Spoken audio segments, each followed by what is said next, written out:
Hey guys! So today dito tayo ngayon sa Riyadh, Saudi Arabia kung saan pupunta tayo ngayon sa pinakamalaking coffee shop sa buong mundo and meron nga sila ng Guinness Book of True. Record. Totoo. Yes, and nasa harap siya ng isang iconic na building dito sa Saudi Arabia. Yeah, let's go! Alis ka na. Yun, so guys, hindi po McDonald's ha. So dito tayo sa kabilang side.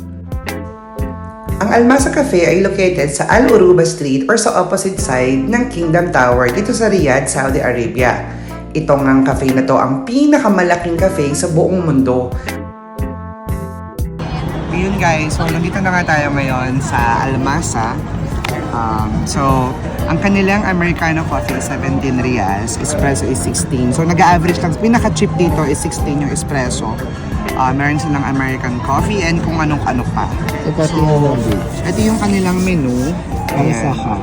I-screenshot nyo na lang guys para meron kayong mga... Medyo abot kaya naman siya. Abot kaya naman, sakto lang naman. Tapos ang ganda pa ng view nyo. Yeah. Ayan, so mamaya magtutour tayo sa loob. Bibigyan ko kayo ng montage kung ano yung meron pa rito.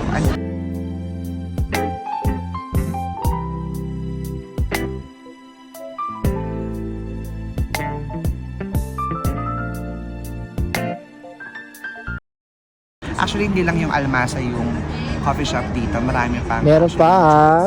McDonald's. Gusto nyo yung McDonald's, ayun, may McDonald's doon. For 5 riyals, open nyo na yung kanyang McDonald's application.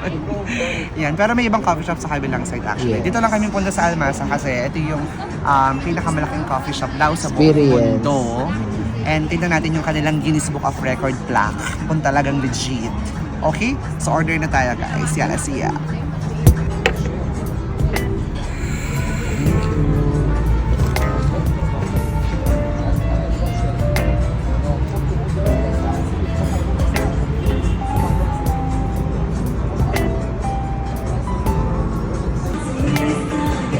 So ito nga yung Guinness Book of Record nila guys.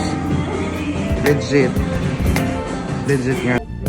Dahil nga they can offer up to 1,050 seating capacity, talagang sila ang nakasungkit ng pinakamalaking coffee shop sa buong mundo.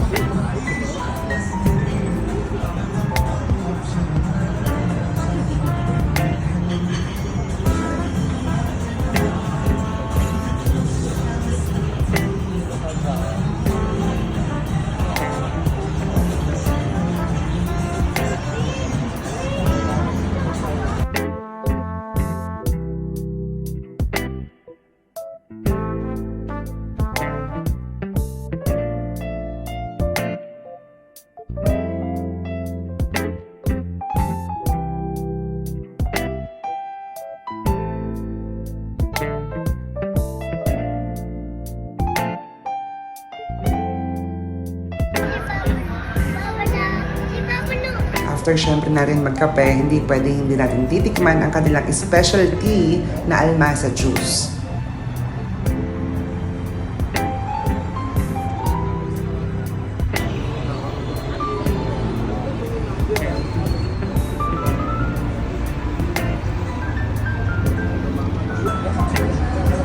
At feel na feel pa nga ng lakwatsera kong kaibigan ang kape rito at napasok pa nga ako, diba?